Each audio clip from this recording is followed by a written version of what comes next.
Obsessive compulsive disorder বা OCD এটার অনেক রোগী পাওয়া যায়।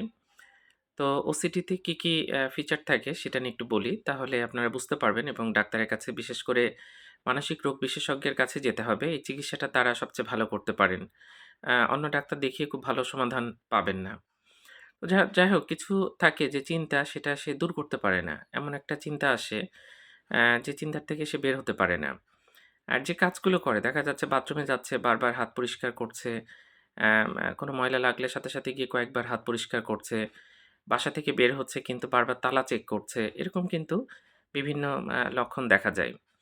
এবং একই চিন্তা বারবার করে, সে চিন্তা থেকে বের হতে পারে না এবং সে বের হওয়ার চেষ্টা করে কিন্তু খুব বেশি লাভ হয় না। তো যাক ওসিডির রোগী পাওয়া যায়, ভালোই পাওয়া যায় এবং যদি দেখা যায় যে খুব বেশি একই কাজ বারবার করছে, বারবার হাত পরিষ্কার করছে, বারবার সাবান দিয়ে গোসল করছে, বারবার তালা লাগিয়ে আবার চেক করছে বা যেকোনো কাজটাই বারবার সে করছে, তাহলে একজন মানসিক রোগ বিশেষজ্ঞকে দেখাবেন। তিনি অবশ্যই এটার সমাধান করতে পারবেন। ধন্যবাদ সবাইকে।